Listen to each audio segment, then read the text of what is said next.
Yura, welcome. My name's Anna McCormack. I'm from IWD Brisbane Meanjin, and I'll be your host this afternoon for the event No Child is Born in the Wrong Body.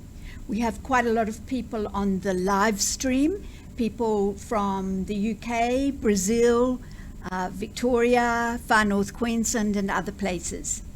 I want to acknowledge that we meet on Aboriginal land, the land of the Turrbal people and the Jagera people. This land always was and always will be Aboriginal land. I want to acknowledge the elders, past, present and to come. I want to acknowledge also the elders and leaders of the women's liberation movement upon whose shoulders we stand.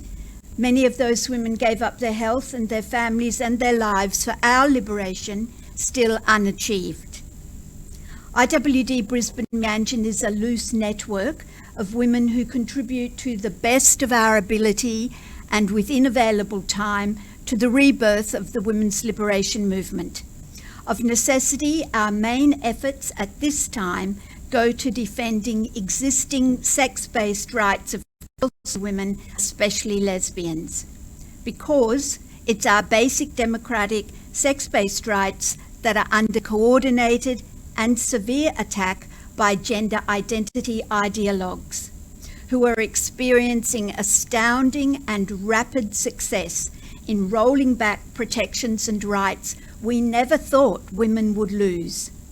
Gender identity ideology has the support of the medical pharmacological industrial complex, the universities, Western capitalist governments and their funded community services, including women's services, the mainstream media, Hollywood, and sundry misogynists. The ideology is opposed by unfunded feminists and our allies, so it will take us a while. Our small network does a few things in this struggle. We run an annual feminist IWD rally and march, which has grown into a weekend of feminist politics. We run occasional events like this one, which are live streamed and then edited for our YouTube channel. At this point, I'd like to thank Jen and Taylor, who've enthusiastically embraced acquiring video technology. We run a monthly feminist discussion activist group, and we're beginning to organise small street protests. We also support those women from political parties and trade unions who don't go along with their organisation's abandonment of women's rights. We're a proud signatory to the Global Declaration on Women's Sex-Based Rights and a member of the Australia-New Zealand chapter of the Women's Human Rights Campaign. Both those organisations can be found on Facebook. No child is born in the wrong body. We know the Queensland Government passed Born in the Wrong Body legislation last year, as did the ACT Government and the Victorian Government. We know this is a cavalier and discredited practice. We know European countries are actually turning away from this approach in favour of greater protection for children. We know that most children who experience gender dysphoria grow out of it. We also know there's nothing wrong with gender non-conformity. Feminists, after all, are the original gender non-conformists. We're the last people who'd support the medicalisation of gender non-conformity. Today's program is a significant one, and I hope it will inspire all of us to take action to right the injustices, because there's no point having it otherwise. We need to convert into action. We have three very wise speakers today. We have a strong poem, and we have a children's picture book. I'd like to introduce our first speaker, Helen Daintree. Helen lives on Quandamooka country in the Redland Bay region, as do I. She trained as a high school physical education and science teacher, and she went on to do higher degrees in education. She worked in the Ministry of Education to ensure all curriculum materials were free of sex role stereotypes for both boys and girls in New South Wales schools. She's written curricula for primary, secondary and tertiary programs. Recently, Helen was a major contributor to the National Online Learning Course for Aged Care Workers to improve the delivery of culturally appropriate residential health care to older lesbians. Helen's topic today, what's happening inside the school gates? A policy fail for children's well-being and teachers' professionalism. Please welcome Helen. Thank you. I want to pay my respects to the people and elders of Quandamooka country where I live. The Trans at School Policy Guide for Schools, Educators and Parents was published in 2020. I downloaded it in March this year. It contains many disturbing and alarming should statements. The full version with scenarios is 30 pages, while the short version is just 17. However, to discuss the specific problems on each and every page would take many more pages than the document itself. So I recommend that you download and read it. It starts with the general statement. School is an important part of life for children and young people. Schools not only have an ethical duty, but a legal responsibility to provide a safe and supportive environment that protects all students. However, this policy fails to protect all students, especially the female ones and those who want to transition. It substitutes a legal framework of anti-discrimination for an ethical and educational one, which would protect all students. It shifts from a whole of school community framework based on the professional judgment of teachers to a legal and individualistic focus on specific students. It gives the power to individual students and denies equal power and responsibility to teachers and parents. Good policy is about intention and outcomes, which have the support of teachers and parents. This document ignores the global evidence of the harms of social and medical affirmation of children. Instead, the policy wholeheartedly endorses puberty blockers and cross-sex hormones, and it requires teachers and parents to ignore the evidence of the harms.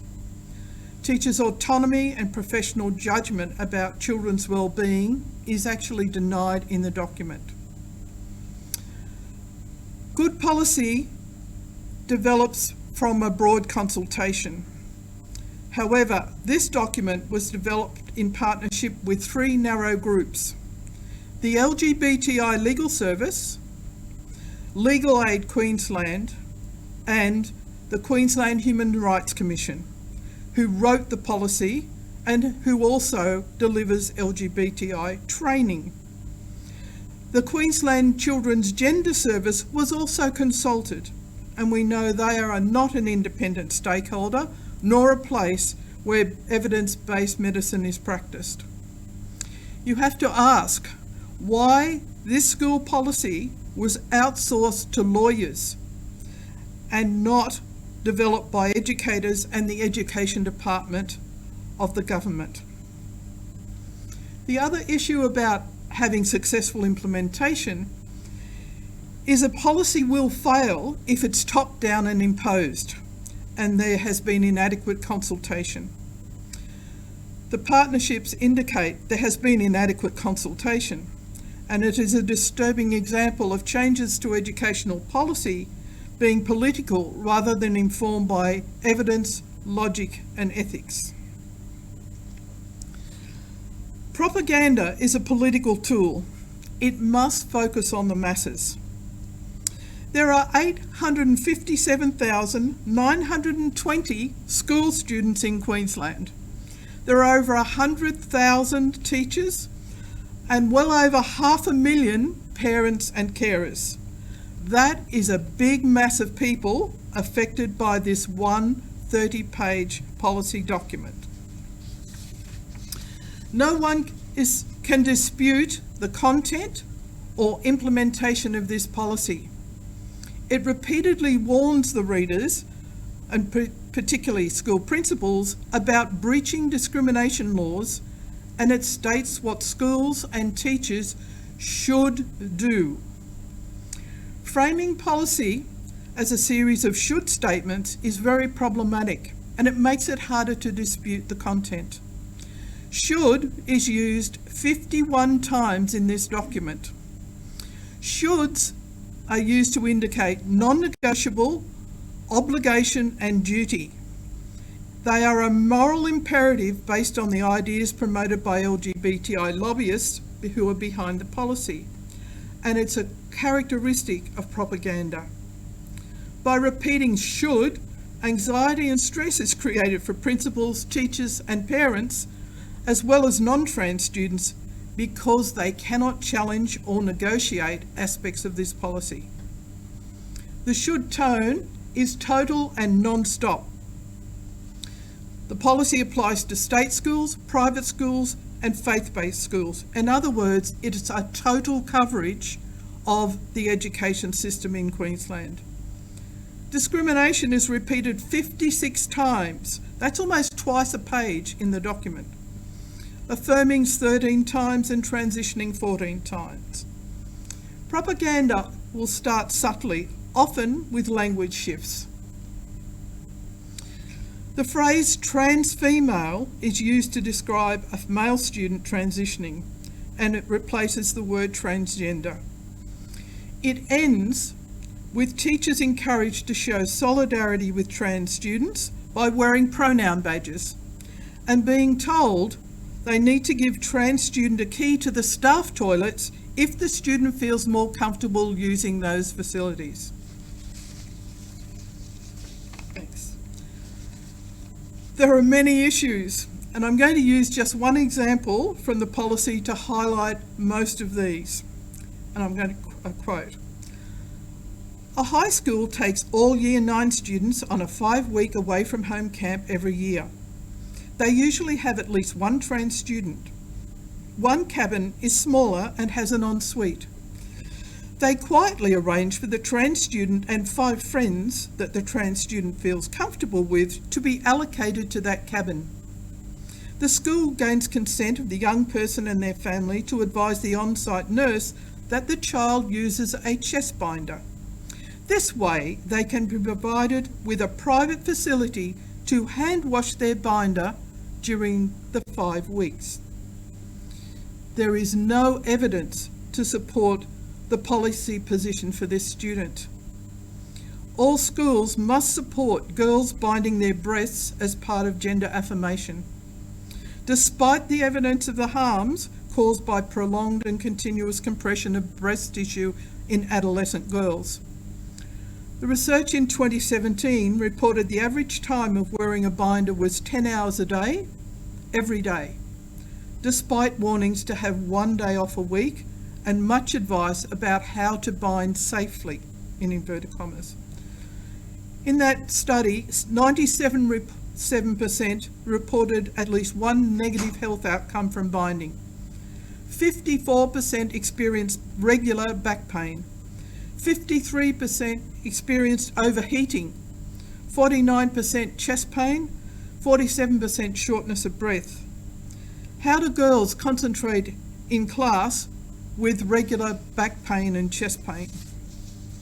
Commercial binders had the worst health outcomes compared to homemade options like Glad Wrap and duct tape, and wearing several sports bras in sizes that are too small. Why?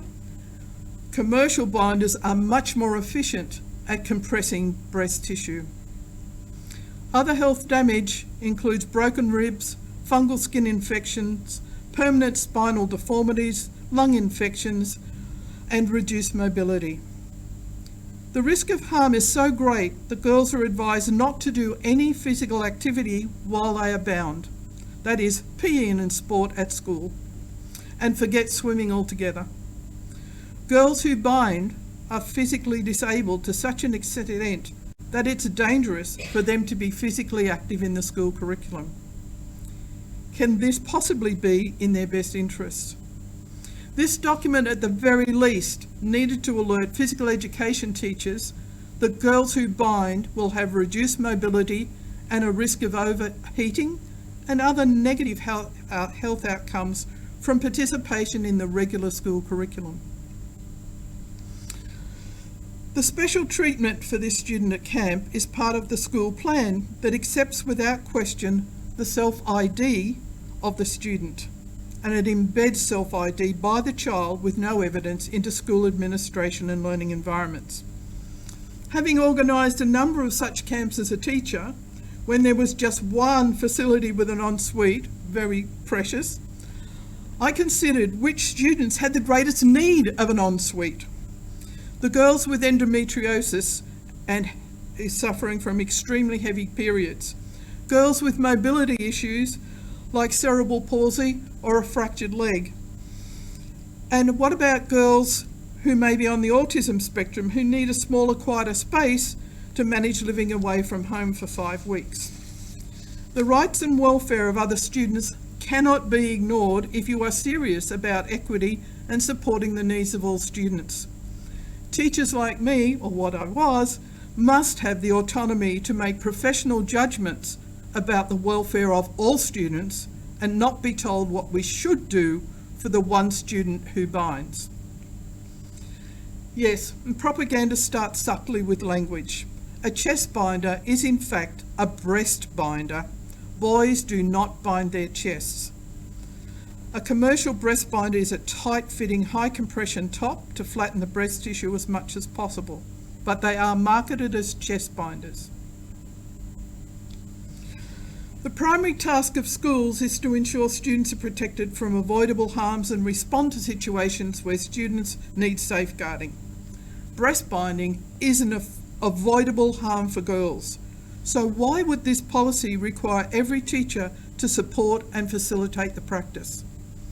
The policy abandons a duty of care for the health and welfare of female students, all of them, in favour of a narrative increased suicide risk and a belief that the child knows best. The secondary task of schools is to challenge practices which are harmful: smoking, drug use, binge drinking. And we know the harms of binding, puberty blockers and cross-sex hormones, and ignoring the needs of same-sex attracted students.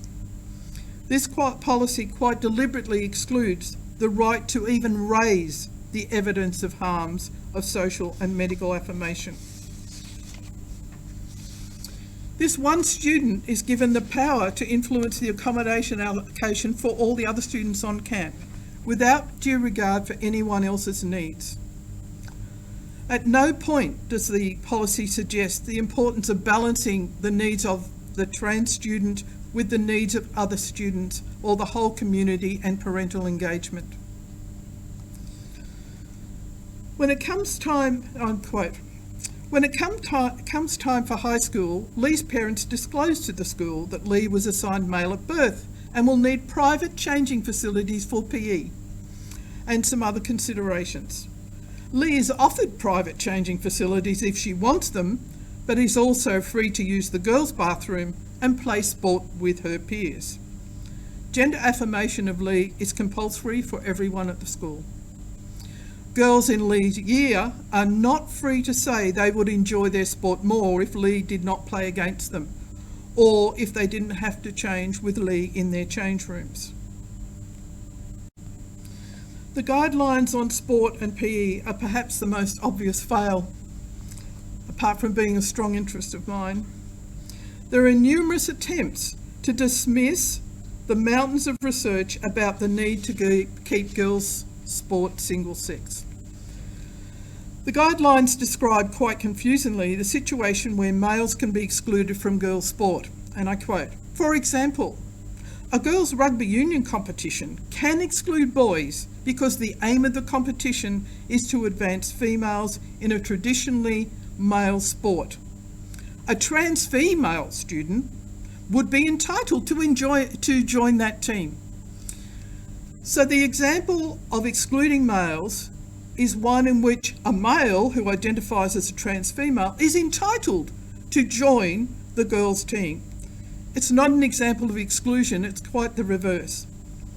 And that's the end result of propaganda, self-deception and irrational action. There are 3 further attempts to undermine the evidence of males having an unfair advantage. And I quote, "You may have heard it said that trans and gender diverse students have a physical advantage over other students. While this may occasionally be true, under Queensland laws, students cannot be excluded from school sport on the basis of their gender identity." What is a parent or principal to make of that statement? There is nothing occasional about the physical advantage that boys have over girls in sport. Plus, boys can most definitely be excluded from girls' sport based on the criteria of strength, stamina, and physique. Then a more extreme example is used to justify males in female sport, and I quote, "The unfair advantage arguments have been made about students of particular racial background, such as Sudanese basketballers being at a height advantage, or Maori rugby players having a size advantage, and are irrelevant and offensive in that situation too. So now, the mere mention of the unfair physical advantage is branded irrelevant and offensive in Queensland government policy. The use of offensive racial stereotype as a comparative example to argue against single-sex sports for girls is truly appalling. And finally, there's a last-ditch attempt to ensure boys can compete with girls. The policy declares competition is actually not a feature of school sports. And I quote, "What constitutes competitive sport is not prescribed by legislation, but intra-school sport, sports played with other students such as PE lessons or athletics carnivals, would not be considered competitive. As a former PE teacher, an athlete, a school rep, I can assure you, school athletic carnivals and swimming carnivals are very competitive. School records are kept. Certificates are awarded to much clapping at assemblies or speech days.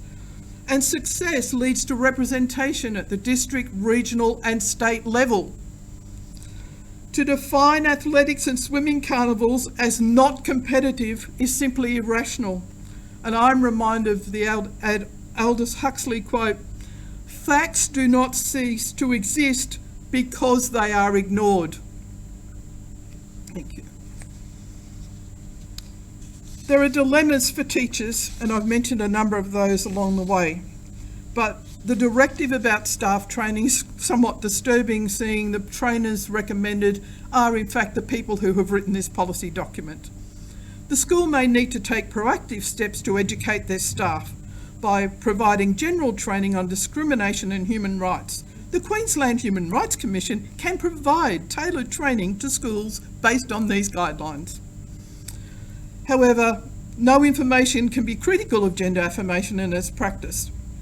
Trans students are even encouraged to supply materials to the staff to help educate the staff.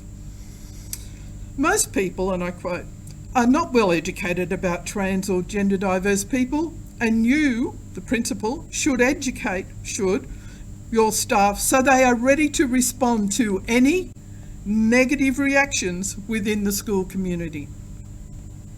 Thank you. In relation to parents, the policy is very upfront. And I'll quote, "Anti-discrimination legislation protects all students in the school, whether or not their parents and carers affirm their gender identity." That statement underpins the whole document and is quite chilling. This claims that anti-discrimination legislation in Queensland overrides the best interests of the child argument, the UN Convention on the Rights of the Child, and the duty of care of parents. from the document. Parental disapproval should not prevent day-to-day use of the student's correct name and pronoun at school. This is a huge red flag about safeguarding. Keeping vital information from parents about the behaviour and situation of their child at school contravenes the absolute fundamentals of safeguarding the well-being of children. And with parents who don't support their child in their affirmation or transition, the school must support the child's wishes and refer the parents to the Queensland Child Gender Clinic. So, because parents, it's also said that parents have inaccurate information about gender identity, and sometimes parents and carers just need more time and the right support. No, they don't. Some parents know exactly what the evidence is, and they do not want gender affirmation for their distressed child. But the school is compelled to try and convince the parents to transition their child. In this document, that is the imperative. That is the should of this document. And finally, the school's not required to advise parents and other students of the presence of a trans child in the school, the year level, or on school camp, or in the sports team. This, of course, raises more safeguarding issues for the parents of girls in particular. And it leaves parents powerless to protect their children from inappropriate and misleading material and practices in the school. So, when a trans student or their parents demand that over 2 million Queenslanders change how they think, speak and interact with each other at school, or how they learn, because it doesn't suit their personal narrative, they are actually asking for special treatment. The policy, despite its emphasis on discrimination, is a case study of discrimination by special treatment, because it impinges on the rights of all other students to an equitable, supportive environment. And the teachers in the schools have their professional autonomy undermined, and the welfare of the school community is not advanced. This is a call for help. All Queensland children are being exposed to propaganda in schools from the age of 4. This policy is unjustifiable in the light of child protection safeguarding principles. Yet the Queensland Government is being proactive in embedding self-ID and harmful ideologies at the heart of children's everyday school life. So, reading the policy, writing to politicians, forming a Facebook group of other concerned parents, there's lots that we can do to try and achieve an A+ in educating our politicians and our schools about this policy failure. Thank you.